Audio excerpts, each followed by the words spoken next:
the Geezer, and it's Tuesday, the 12th of August, and you know what that means. I come in my studio and I grab my cup of coffee on the way in, and it's time to get ready to do some storytelling. Now, I hope that you found my channel, the Geezerville Chronicles, and in particular this podcast series, solo podcast series I might add, called Echoes of Deception. And this morning, I got a report. It was kind of special for two reasons. One is that episode 4 just launched in the wee hours of the morning.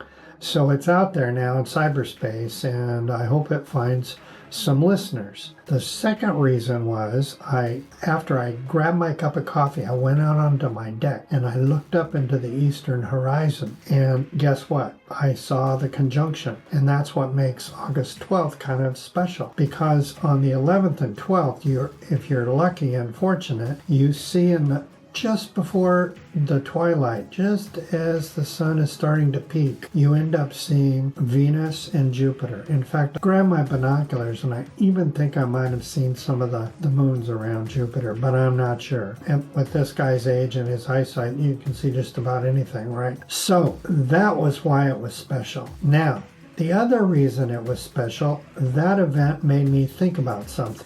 You know, when you tell stories, a lot of times writers, especially writers of fiction, will come across a thread in the story. They call them threads of plot, right? And so in episode 4, I pulled a thread. I felt a tug. And sometimes you feel a tug. Other times you feel nothing and the thread comes loose. But this thread led me to another story that was pretty interesting. Now, the reason I'm bringing all this up is because the teaser at the end of episode 4, which I normally do, talked about the next episode, being this one, episode 5, was going to be about what it takes to take a stand against power and the abuse of power. And in there, I found some interesting stories about Coretta Scott King and Cassidy Hutchinson, and I wanted to report on those in more detail. But I'm going to veer off a little bit because of this thread pull thing, and we're going to examine the role of a group of women that were present in the Middle Ages. And those women classically were known as midwives. And of course, we have midwives into this day doing very important things around the assistance of childbirth and helping women through the process of childbirth and pregnancy. Well, back then they did that too, but they also did something else. And in fact,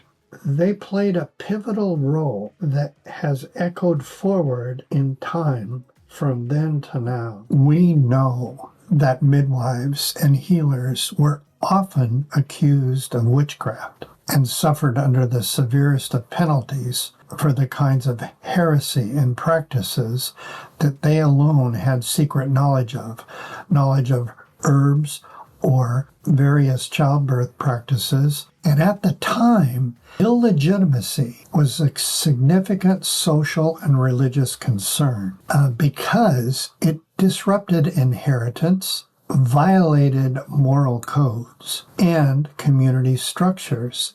So the church and the state, the secular authorities, sought to regulate sexual behavior, and unwed mothers faced intense scrutiny. And that's what happened with midwives.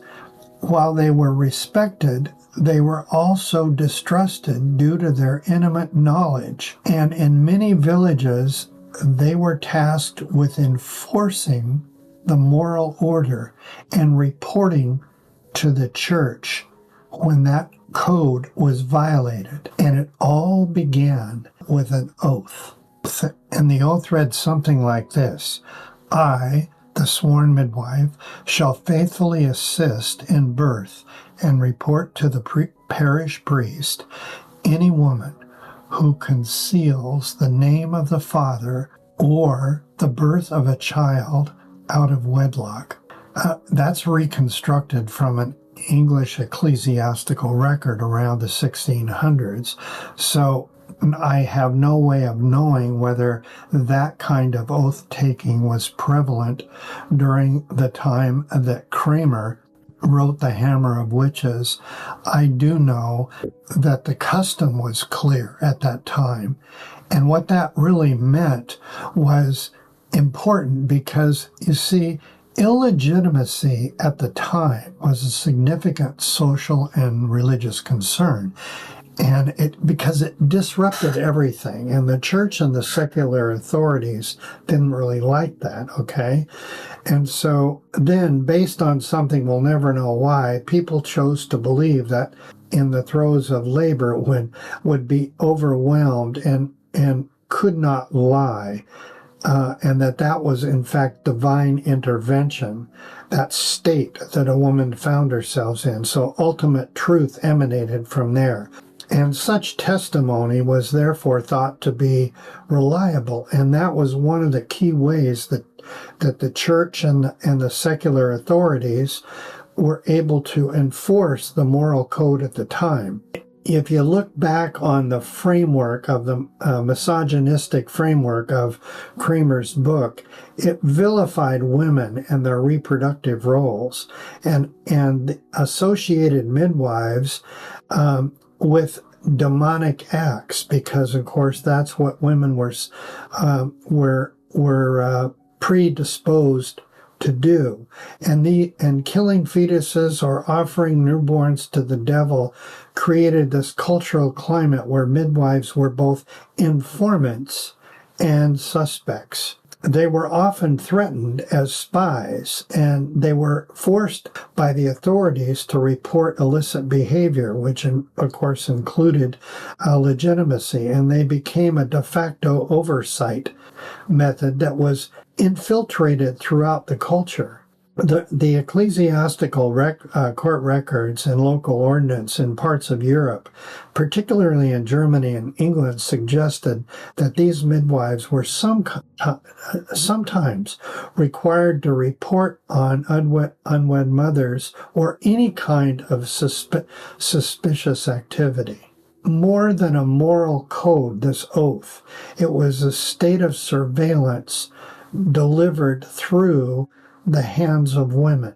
So there you have it.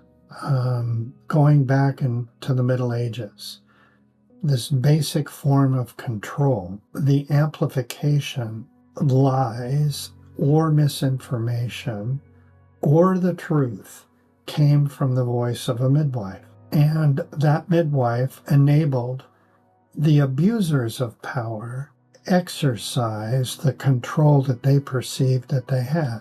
It's pretty simple, to see parallels, the echoes that come through.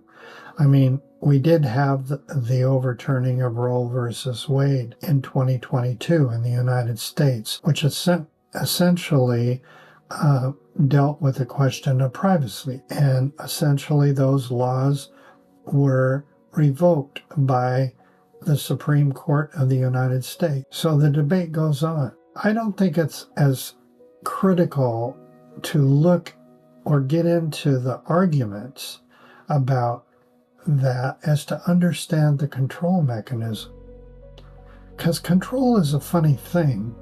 It manifests itself. The urge for control never really seems to go away from the power structures. It just seems to take on new forms. And today we see that in our age of misinformation. Who tells the truth?